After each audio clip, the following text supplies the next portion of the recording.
Olá pessoal, queridos alunos do curso de Gestão Financeira, eu sou o professor Ari Ricardo e nós vamos fazer aqui a nossa primeira aula de 30 minutos sobre gestão tributária. Vamos começar falando aí sobre alguns tributos importantes para o dia a dia das empresas, entre eles o ICMS e o IPI, que são dois tributos indiretos, tá? Então, gente, os objetivos dessa aula. Nós temos aí como primeiro objetivo diferenciar a questão dos tributos diretos e indiretos, apresentar alguns aspectos fiscais e contábeis dos tributos do ICMS e do IPI e orientar vocês em alguns cálculos relacionados a esses tributos. Depois, claro, nós vamos falar com um pouco mais de detalhe na nossa aula de interação, mas hoje a gente vai fazer aqui uma introdução para que vocês possam cumprir com as atividades que eu planejei para a semana no curso. Então, gente, os tributos diretos são aqueles que recaem definitivamente sobre o contribuinte, né? Então, a gente tem aí, por exemplo, o imposto de renda da pessoa jurídica, a contribuição social sobre o lucro líquido, são exemplos de tributos diretos, que nós vamos tratar na nossa próxima aula da semana, nas semanas subsequentes aí. Nessa semana nós vamos falar de dois tributos indiretos muito importantes, ICMS e IPI. Os tributos indiretos, eles são repassados para o preço do produto, da mercadoria ou do serviço. Então, a gente tem o ICMS, IPI, PIS, COFINS, eles recaem sobre as operações de transferência de mercadorias, emissão da nota fiscal, tá? E em cada etapa da cadeia econômica, né? Pensando em uma cadeia de suprimentos, onde eu tenho um fabricante, atacadista, varejista e consumidor, em todas as etapas esses tributos vão incidir. Coloquei aqui para vocês terem uma ideia da distribuição dos tributos em função aí dos entes federativos. Tá? Então a gente tem o ICMS como um tributo estadual, PIS, COFINS, IPI, ISS e PIS, COFINS, IPI e o Imposto de Importação são tributos de responsabilidade da federação, são tributos federais, e o ISS, tributo municipal. Bom, gente, o que é o Imposto de Produtos Industrializados? É um tributo federal, ele é um imposto seletivo, e a incidência, né, base de cálculo e alíquota do IPI estão descritas na tabela de incidência da TIP, né, ou tabela de incidência do IPI. Tá? O que acontece, gente? Para a gente determinar a alíquota do IPI, que é um imposto sobre os produtos industrializados, ou seja, a empresa que realizar processos de industrialização, ela vai recolher o tributo, o IPI. Tá? E como é que eu determino a alíquota de IPI? Essa alíquota de IPI é determinada em função da nomenclatura comum do Mercosul. Então, primeiro eu preciso fazer o que a gente chama de classificação fiscal do produto. Então, eu tenho lá, se vocês procurarem na internet a tabela TIP, você vai ver lá que você tem códigos detalhados para cada produto e esses códigos atribuídos aos produtos vão determinar o código do IP, da classificação fiscal, consequentemente a alíquota do IPI. Tá?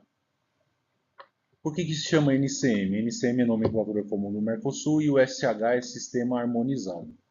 Na verdade, a NCM ela deriva do sistema harmonizado. Tá? E a apuração do IPI, gente, também ocorre no momento do desembaraço aduaneiro. Então, quando eu faço a importação de uma mercadoria, também pode haver incidência do IPI. E como é que eu descubro isso? Olhando se a classificação fiscal do produto tem a alíquota do IPI. Por exemplo, eu coloquei aí para vocês, né, um exemplo que está lá na tabela TIP. Né, a gente tem a seção 16. Né, vocês têm aí a fonte, é exatamente o arquivo. Eu coloquei o link para vocês e coloquei aí um exemplo de uma seção. Então, por exemplo, na seção 16 eu tenho lá máquinas e aparelhos, material elétrico, suas partes, aparelhos de gravação. Então, aqui eu posso encontrar aparelhos e máquinas elétricas, porém é sempre bom nós olharmos as notas de seção e de capítulo da TIP para ver se elas incluem ou excluem algum produto nessa classificação. Tá? Aqui nós já temos um detalhamento, então olha lá, motores e geradores elétricos, exceto os grupos eletrogênios, que aí deve estar em alguma outra classificação. Todos os motores de potência não superior a 37,5 watts, de corrente contínua, de passo inferior ou igual a 1,8 graus, todos esses detalhes de classificação técnica do produto vão ser encontrados aqui. Então, se eu estou classificando, por exemplo, um motor de potência não superior a 37,5 watts de corrente alternada, e ele for síncrono, ele vai receber a classificação 8501-10.2. Tá? Essa classificação, gente, do motor elétrico, ela vai determinar, se vocês olharem aí no canto da tabela, embaixo de alíquota, vocês vão perceber ali que tem os percentuais do tributo. Esse percentual ele é o percentual do IPI, que eu vou aplicar na nota fiscal. As alíquotas, gente, do IPI, elas variam de acordo com essa tabela de incidência, e é muito importante sempre observar a classificação fiscal do produto. Tá? Tanto para as operações internas quanto para a importação, eu preciso determinar corretamente a classificação do IPI, da classificação fiscal, para escolher exatamente o percentual da alíquota de IPI correto. Tá? Pessoal, outro ponto importante, o IPI ele é um tributo calculado por fora, tá? Então eu tenho aí o valor dos produtos, o valor do IPI de R$ 2.000, se a alíquota for de 10%, o valor total da nota fiscal de 22.000. Vejam que no valor de 20.000 já está incluso 3.600 de ICMS, que foi calculado por dentro. Quando a gente vê lá o ICMS, nós vamos ver essa questão. Pessoal, estão obrigados ao pagamento do IPI tanto o estabelecimento industrial quanto o equiparado a industrial. Tá? Então, existem algumas situações na legislação que equiparam um estabelecimento a industrial, ainda que ele não tenha essa finalidade. Por exemplo, quando eu faço exatamente a importação. Então, se eu estou importando um produto, eu estou equiparado naquela situação, eu estou equiparado a um fabricante. E aí eu faço o recolhimento do IPI. Então, esse fato gerador, né, do IPI, todo tributo, gente, quando ele é estudado, vocês vão ver que todo tributo tem algo chamado fato gerador. O que é o fato gerador? É aquilo que desencadeia a cobrança do tributo. Tá? No caso do IPI é ou saída do estabelecimento industrial, numa operação interna, por exemplo, que eu estou saindo com o produto, ou quando eu estou fazendo o desembaraço aduaneiro de produtos importados. Tá? Esses são dois fatos geradores do IPI. Contribuintes, gente. Então, o importador é um contribuinte, o industrializador, ou a indústria, né? E aquele que for equiparado à indústria na saída de produtos. Por exemplo, uma empresa que está comprando um produto, né, para revender, e esse produto está vindo de uma outra unidade que foi feita a industrialização. Temos também, gente, o ICMS, que é o Imposto de Circulação de Mercadorias e Serviços. Tá? O que é o Imposto de Circulação de Mercadorias e Serviços? Ele é um tributo estadual, não cumulativo, assim como o IPI. O IPI não é cumulativo, o ICMS também. O IPI ele vai ser cumulativo quando ocorrer a venda de um produto para um varejista que não recolhe IPI. Tá? Para esse varejista ele vai ser cumulativo, mas para a indústria ele não é cumulativo. E o ICMS também não é cumulativo. Tá? A gente daqui a pouquinho vai ver essa questão. Então, existe uma legislação muito pesada sobre a questão do IPI, ou sobre como funciona o IPI, tá? O ICMS. Só para vocês terem uma ideia, cada estado pode ter algumas regras diferenciadas para o ICMS. Tá? Claro que existem regras comuns, mas existem regras também que são diferenciadas por estado. Tá? Eu sempre preciso observar decretos, portarias, decisões e instruções normativas que tratem do tributo.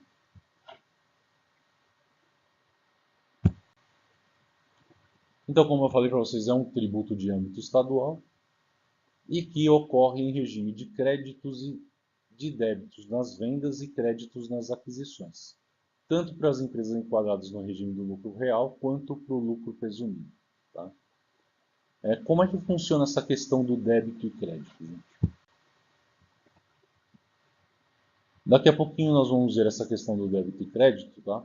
Vamos ver aqui quais são as incidências do ICMS. Então, o ICMS é um tributo de competência exclusiva da pessoa jurídica, sendo que esse tributo também pode ser de competência de pessoa física, tá? Desde que elas se enquadrem nas respectivas incidências. Tá? Então, por exemplo, quando eu faço operações relativas à circulação de mercadorias, inclusive fornecimento de alimentação e bebidas em bares, restaurantes e estabelecimentos similares, prestação de serviço de transporte interestadual e intermunicipal.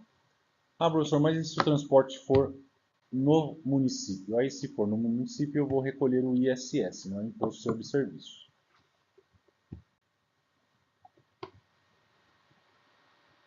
Temos também aí as prestações onerosas de serviços de comunicação, inclusive a geração, emissão, recepção e transmissão, né, de informações de comunicação, fornecimento de mercadorias com prestação de serviços não compreendidos na competência tributária dos municípios, ou seja, na competência do ISS. Tá?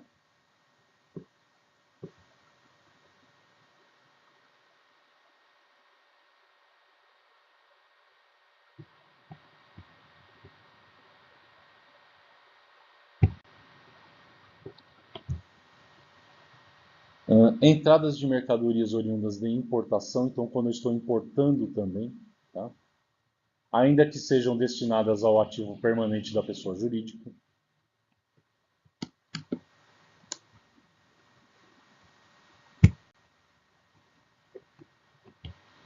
E entrada no território do Estado destinatário de petróleo, lubrificantes, combustíveis líquidos e gasosos e de energia elétrica. Tá? Então também é uma situação que gera incidência do ICMS. Pessoal, o ICMS não incide sobre exportação. Operações com livros, jornais, periódicos e papel destinado à sua impressão também não há incidência.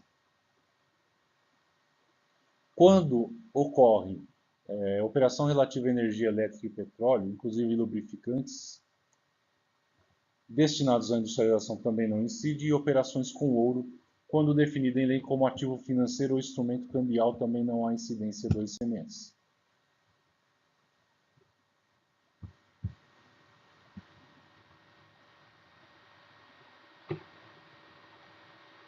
Créditos tributários do ICMS. Então, como é que funciona essa questão dos créditos tributários? Então, alguns tributos são operacionalizados segundo uma metodologia de créditos e débitos, caso do ICMS e do IPI. Tá?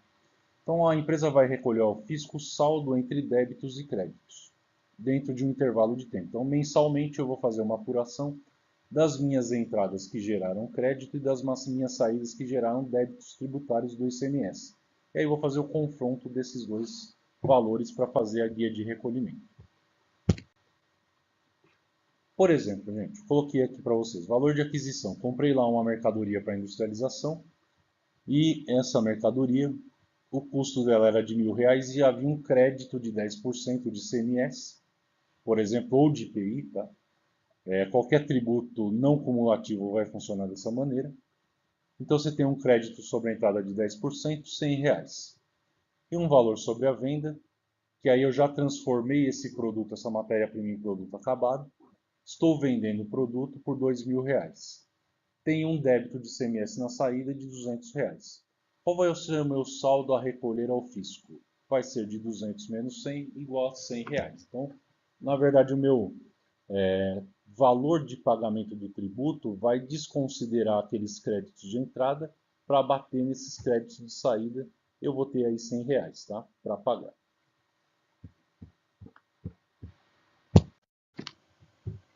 Bom, gente, aqui eu coloquei um outro exemplo de não cumulatividade para vocês, numa venda de indústria para atacado e de atacado para o varejo com as alíquotas de 17%. Tá? Então vocês podem verificar aí que sempre o meu saldo devedor vai ser a diferença entre os meus créditos e débitos. É claro que na indústria que eu não coloquei crédito de entrada, mas obviamente que essa indústria provavelmente vai ter sim créditos de entrada do tributo. Tá?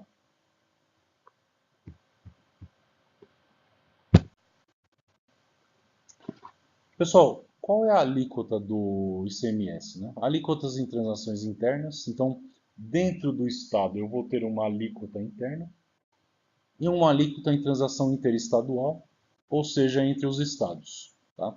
Então, eu sempre vou ter uma alíquota interna quando eu vendo dentro do próprio estado e eu vou ter uma alíquota interestadual. Tá? Então, eu tenho que sempre olhar essa questão da origem e destino no ICMS, porque ela vai determinar a alíquota interestadual.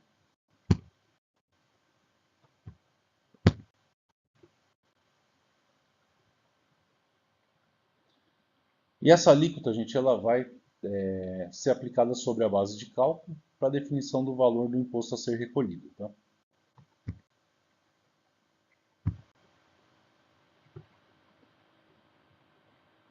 Como eu falei para vocês, as alíquotas intraestaduais, né? A alíquota interna no estado e a alíquota básica é 17% em âmbito nacional. Exceções: São Paulo e Minas, que opera com 18%, Paraná com 12%, Rio de Janeiro com 19%. Nas operações internas. Aí a gente vai olhar, como eu falei para vocês, a questão da origem e destino. Então, quando eu tenho Sul e Sudeste, exceto Espírito Santo, para Norte, Nordeste, Centro-Oeste e Espírito Santo, 7%.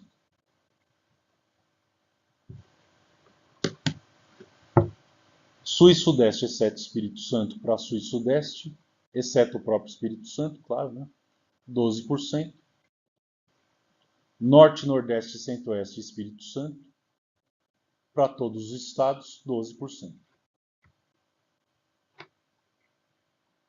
Então é sempre importante observar essa questão da origem e do destino. Tá? Sempre olhe essa questão para você aplicar a alíquota do ICMS. Aqui uma outra tabelinha que eu coloquei para vocês. Tá? Então, a única diferença dessa tabela aqui é que as operações interestaduais com transporte aéreo vão incidir 4%, e as operações interestaduais com produtos importados ou nacionais, com mais de 40% de conteúdo importado, 4%.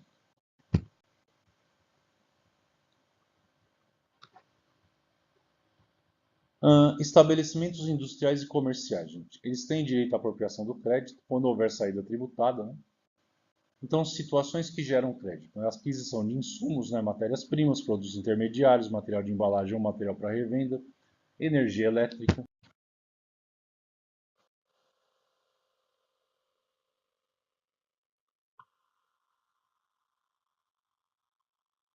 Bom, gente, o ICMS ele é calculado sobre uma base sobreincidente, ou seja, a base do preço é o próprio imposto. Tá?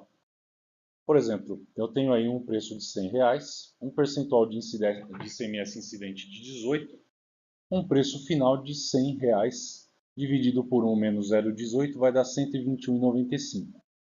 Então, gente, a prova aí que se eu pegar 18% de 121,95, eu tiro 21,95 e volto para os R$ 100. Tá? Então, essa base do preço, ela é uma base do custo, né? E aí eu vou incidir sobre esse custo o percentual de ICMS, dividido por 1 menos 0,18. Por que eu divido por 1 menos 0,18? Exatamente porque ele é um imposto calculado por dentro e não por fora como o IPI. Tá?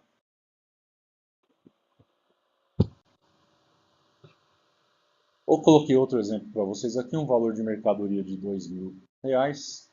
A composição do preço da mercadoria vai ser custo da mercadoria mais margem de lucro, a alíquota do ICMS de 18%, valor do ICMS 360,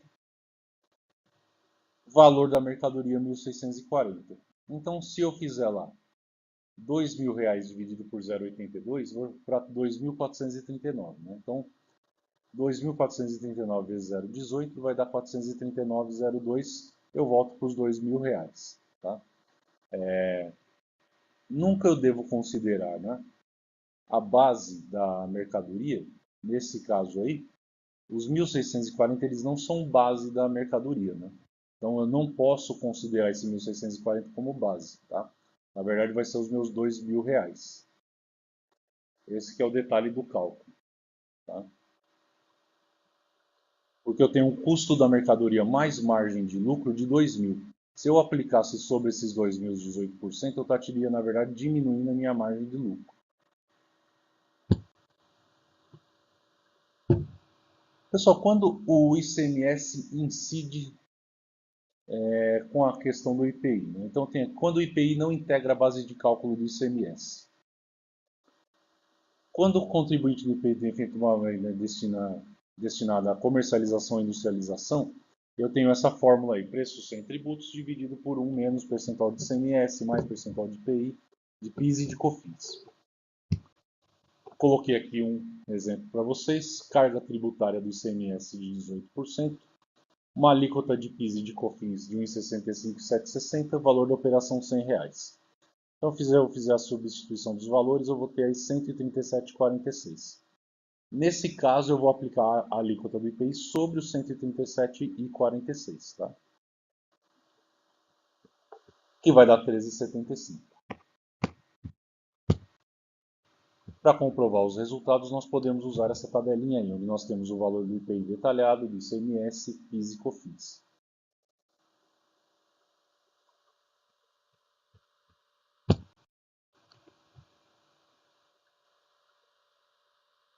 Quando o IPI integra a base de cálculo do ICMS, aí tem uma outra fórmula para aplicar, que é essa que eu coloquei também no slide para vocês. Então, também uma mesma situação de carga tributária, alíquota de PIS e COFINS, e valor dos tributos R$100. Tá? Aplicando as fórmulas e as alíquotas, nós vamos ter 140,94. Então, para calcular o IPI, devemos aplicar a alíquota de 10% sobre o valor da operação. E aí eu vou encontrar o valor do IPI como 14,09, um valor um pouco maior do que aquele na operação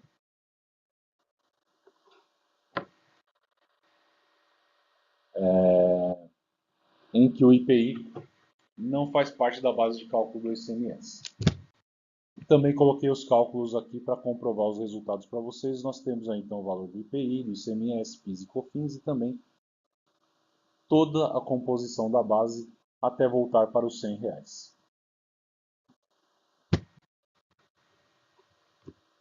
Pessoal, as entradas destinadas para uso e consumo do adquirente e entradas destinadas para o ativo imobilizado, bem como o transporte interestadual, né, elas estão sujeitas aí ao diferencial de alíquota. Tá? É outro cálculo que nós vamos detalhar aí na nossa aula que nós vamos ter na semana que vem de interação. Então, fique aí no seu radar com a questão do diferencial de alíquota do ICMS.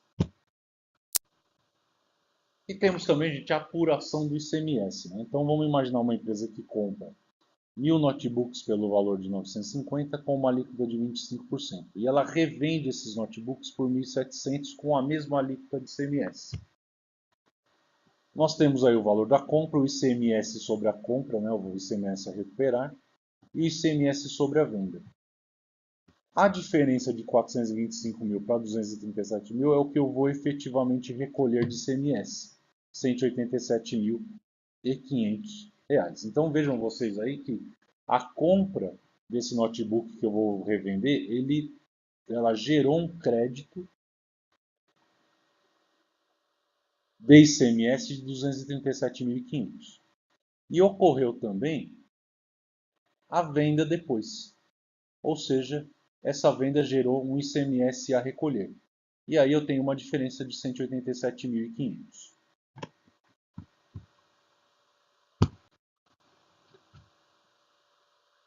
Por isso que a gente considera o ICMS não cumulativo. É isso que, de fato, denota não cumulatividade. É eu poder aproveitar os meus créditos de entrada contra os meus débitos de saída do tributo. Pessoal, ocorre também no ICMS a questão da substituição tributária. Tá? Então, a substituição tributária ela é um regime em que o ICMS é pago antecipadamente por meio da transferência de responsabilidade. Tá?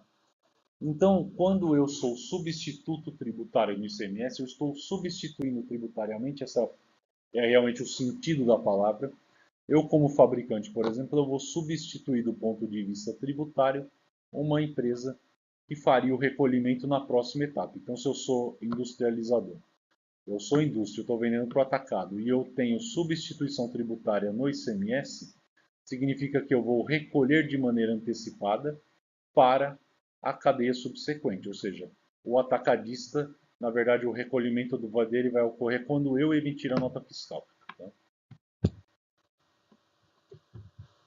Então eu coloquei um gráfico para vocês aí para mostrar o regime normal do ICMS e o regime de substituição tributária. Na verdade, a indústria ela vai substituir tributariamente, ela vai recolher antecipadamente esse tributo.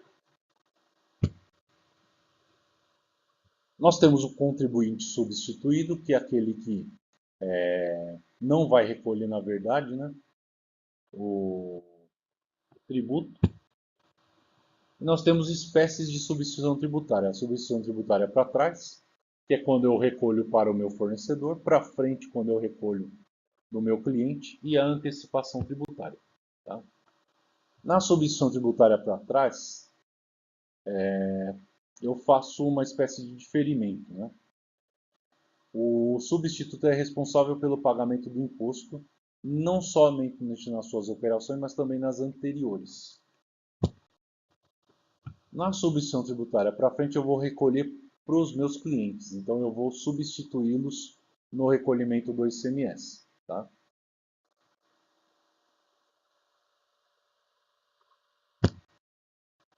E aqui coloquei para vocês as referências que eu utilizei para preparar a aula.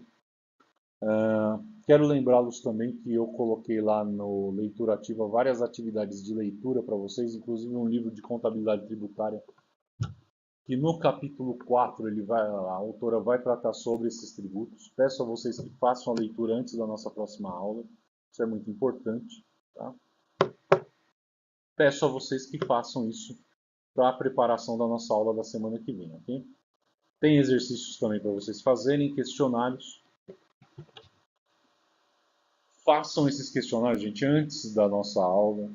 Preparem-se para a aula, porque assim a gente pode chegar lá na aula com várias dúvidas para questionar o professor, para perguntar e para a gente aprender mais. Então, o objetivo dessas leituras é que vocês aprendam mais para chegar lá no dia com mais dúvidas na aula de interação. Muito provavelmente esses cálculos aqui que eu mostrei para vocês, eu vou fazer no Excel para mostrar para vocês, então fiquem atentos à próxima aula de interação, ok? Desejo para vocês uma ótima semana, estudem e até a aula de interação. Um grande abraço.